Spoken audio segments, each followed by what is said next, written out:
of kee baasu ga'een gaddasa. Niitii Fuudheera bakka niitii wayii fuudheera jedhaniinis viidiyoo man argi waansa.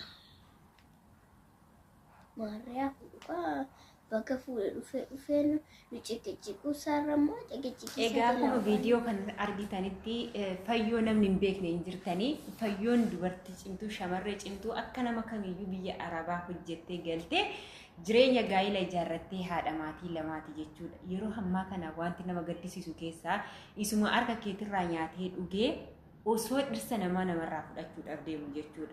Nagaallee sin gaafachuun dagane nagaa fi jaalalli waaqayyoo haalaaf bakka jirtanitti isiniif haa baay'atu. Warreen amantaa biroo taatanis yooyyaa isiniin jedheeti jira. Akkam jirtu nagaa keessanii walirraa banneeti jira. Har'ammoo viidiyoo biraatii walitti deebineeti jira. Akkuma viidiyoo jalqaba argitan kana fayyoon shamarree cimtuu fi omtuu gadi ishee hin qabne haadha ijoollee lamaati. Abbaa manaa shiree jira akka ta'e ni beektanii. Yeroo ammaa kana ana kan gaafii natti ta'u yeroo baay'ee maal seetan namoonni jaarsa namarraa fudhachuudhaaf osoo warri hin fuune lafa taa'anii jiranuu warra haadha fi daa'ima gidduu qabu isaan irraan deemu. Har'a niitii tana argitaniiti jirtan niitii sirriitti wal beekanii fi maalummaa walii warra beekan har'a abbaa ijoollee lamaarraa kootu akkara kootu sittiin heerumaa jettee amantaa isaaniillee tokko miti. Yeroo chafaafanattu na fakkaata ishiin musliimaa inni immoo Pirotestaantiidha jechuudha. Kanaafuu asirratti maal jechuutiin barbaade jireenya namaa keessa warri galtanii jireenya namaa jeeqxan kun isinillee boru jireenyi kiyya gaafa ilma namaarraa deemtanii abbaa manaa fudhattan osoo haadha manaa qabu osoo daa'ima isheerraa qabu deemtanii niitii lammaffaa siitaa jettanii jireenya namaa diigdan kun Atiyoo kana yaaddee boru anallaarree ilmoo argatee narraa dhalfatee nagatee deema'u jettanii yaaddaniitii beektuu laata. Namoonni baay'ee yeroo ammaa kana sooshaal miidiyaa irra oolanii fayyadamaatii jirra namni faashina godhateetii jira. Jireenya ilmi namaa gaa'ila jechuun gaa'ila kennaa waaqayyoo isa waaqayyoon eebbisee namaaf kenna. Garuuti immoo gaa'ila sana keessatti immoo erga seentanii abbaan dadhabbina walitti himaa wal gargaaraa wal jabeessaa namni hundumtuu guutuudha jechuun hin barbaachisu jechuudha. Namni kamiyyuu hir'uudha. So hir'ina sana immoo bakka kanatti hir'ina qabda bakka kanatti hir'ina qaba jedhanii wal gorsuutu jira malee tokkorraa bahanii tokkotti abbaa daa'imaa mana godhanii akkasiin namoota biroo duuka kaachuun baay'ee saalfii guddaadha jechuudha. Yeroo ammaa kana baay'ee babal'ateeti jira. Erga jalqaba gaa'ila qabattanii amaas taatu ammaattus taatu jireenya gaariis jiraadha badaas jiraadha akkuma gaafa gaa'ila keessan uummattanii daa'ima walirraa hortan sanatti amma gaafa duutanitti wanti gargarsiin baasu hin jiru jechuudha. Gaafa gaa'ilatti seentanii waaqayyoon irratti galateeffachaa waaqayyoon kadhachaa gaa'illi keenya kun immoo akka gaa'illi sun immoo namaaf bareedu waaqayyotti himachaa waaqayyo galateeffachaa jiraachuudha malee har'a daa'ima walirraa godhatanii akkasiin gaafa walirraa fagaatan baay'ee nama dabbara jechuudha. Amma maal jedhama niitiin tun abbaa ijoollee lamaarraa kootu sin fuudha jettee hoteela deemtee wajjin tasnaanna'uun kun maaltu fidame? Ay fayyoo ati cimtuudha yeroo kamiyyuu jechuudha. Shamarran cimtuu taanan wanti ishee gadi qabu hin jiru jechuudha. Jireenya kam keessa iyyuu hin darbiti. Kana keessa darbuudhaaf immoo ofii ishiitiif jabaattee kaayyoo karoora ishii beekti taanan inni kaleessa si gatee deeme suni miila kee jalatti kufeet isgoo abeessi miidheera jedhee gaafa inni si kadhatu ni jira. Ati garuu isa gochuudhaaf shamarree cimtuu fi shamarree ofitti amanamummaa qabdu ta'aatuutii jira qabda jechuudha. Maaliif taanaan yoo inni deeme adeemu waaqayyoon daa'ima siif kenni waan ta'eef daa'ima kee garaa murattee daa'ima kee sana wanta isaan irraa barbaachisu guddifachuudha malee sammuun kee isarratti si jeeqamuuti hin qabdun jedha. Fayyoo jechuun baay'ee nama cimtuu shamarree cimtuudha jechuudha. Har'a dogoggora qabdi dogoggora ishii sana dhiifama gaafatteetii jirti.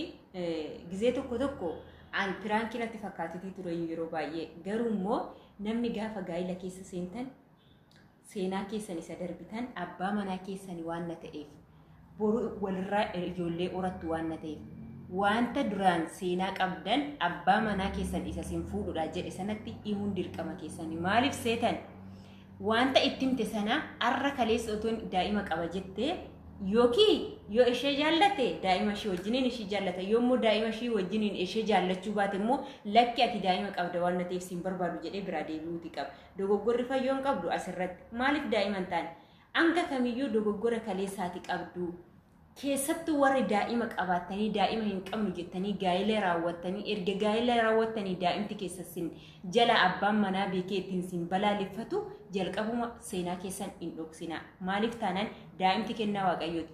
Har'a umurii amma kanaa guutuu mucayyoo fayyoo kana namni ishee miti kan guddise akka isheen guddatteerti. Garuu gaafa sana daa'iman qaba jettee otoo itti himatte turteeyyuu wanti kun irraan ga'u sababni kunis sababa kana hin ta'u. Waaqayyo kennaan ilmoon kennaa fayyaa uumama fayyaa erga namaa kennee ittiin boonuudha malee wanti ittiin nama gaddisiisu hin jiru. Daa'ima jechuun wayni bashitanyaa miti itti gammadanii jiraachuu qabda warri daa'ima qabdan jechuudha. Wanti sin salphachiisu hin jiru. Dhala keessanitti maaltu sin salphachiisu?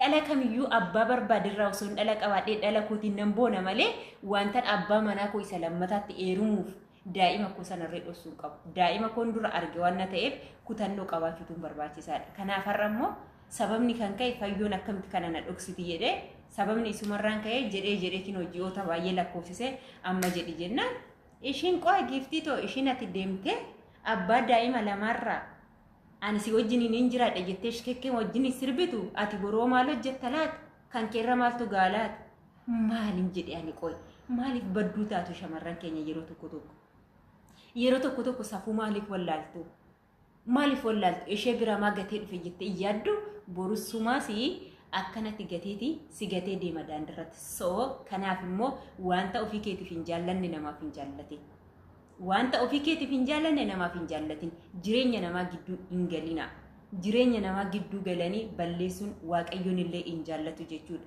Edda gaala dhaabbatanii daa'ima immoo walirraa argatanii warreen gidduu namaa seentanii jireenya namaa jeeqxan kun jireenyi keessan jireenya guutuu keessan jeeqamaatii afa jechuudha. Kanaafuu fayyoo ati jabaadhu daa'imman kee guddisii daa'imman babbareeddu fayyaa miila fayyaa ija fayyaa qaama fayyaa sii kenne Waaqayyoon. Kanaaf immoo ati galateeffattee daa'ima keessana guddifachuutii qabda malee shamarree cimtuu taate daa'imman kee akka barbaadanitti barsiifachuutii qabda. Ati ganaadha daa'ima waa hedduu arguutu waa hedduu hojjettee jijjiirama agarsiisuu barbaadda. Namoonni dhiironni tokko gaafa dhiifama gaafattus ijoolleen keenya Oromoon maaliif beektan jaalala hin beekan. Gaafa ati irree dogoggortee dhiifama gaafattu akka waan isaan gabbartu wayii akka waan isaan malee dhiirri hin jirre wayiitti itti fakkaata. Kan dhiifama gaafattus kan kadhattus kana malaan qabdus jaalala isarraa qabduufi malee inni irraa deema jetteetii miti. So kanaafuu Videoon koo har'aa kana fakkaata yoo jaallattan like share gochuun dagatinaa warreen maamila koo hin taane immoo kottaa maamila kootti dabalamaan isiniin jedha. YouTubein koo gadi du'eetii jira turtii gaarii qabaadha.